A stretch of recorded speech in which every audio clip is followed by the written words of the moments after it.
All praise be to Allah, alone, the sustainer of all the worlds, most compassionate, ever merciful, master of the day of judgment. You alone do we worship, and to you alone we look for help. Show us the straight path, the path of those upon whom you have bestowed your favors, not of those who have been afflicted with wrath, and nor of those who have gone astray. Surah Al-Fatihah opens with a calm yet powerful reminder of gratitude. It gently teaches the heart that all praise belongs to Allah alone, because He is the sustainer of everything that exists.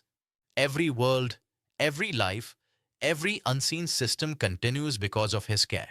This realization quietly shifts the soul away from pride and anxiety and brings it back to thankfulness and trust. When the heart understands that it is being looked after, it finds rest. The surah then draws attention to two deeply comforting qualities: most compassionate and ever merciful. These words remind us that Allah's care is kind and always close. It is filled with kindness, patience, and understanding. Even when a person feels weak, ashamed, or lost, these attributes reassure the heart that mercy is always greater than mistakes. This part of the surah teaches the soul to hope, not to despair.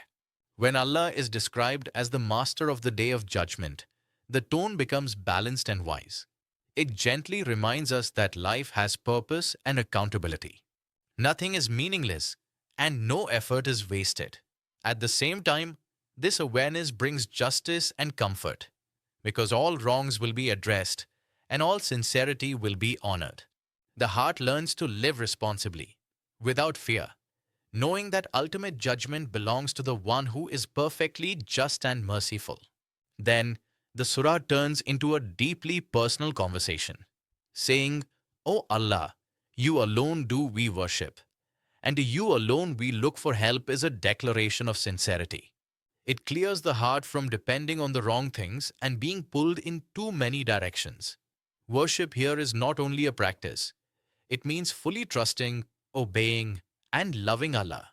Seeking help from Allah alone teaches the soul humility and frees it from the burden of trying to control everything. The prayer then reaches its core request: show us the straight path. This is a gentle reminder that we all need guidance. Knowledge alone is not enough.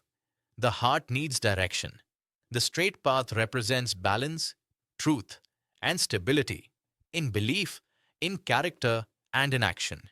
It is a path that helps a person stay strong even when life feels uncertain.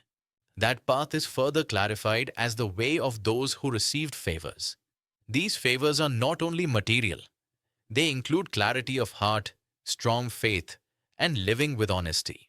By asking for this path, the believer is asking to be guided by wisdom, not by desire. At the same time, the prayer gently asks to be protected from paths that lead to anger, confusion, and misguidance, not on the paths where truth is ignored or forgotten, where people choose their own way instead of what is right. Taken together, Surah Al-Fatihah is not just an opening chapter. It is a complete framework for life. When recited with awareness, it softens the heart, aligns the soul, and reconnects the human being with peace, purpose, and a living relationship with Allah.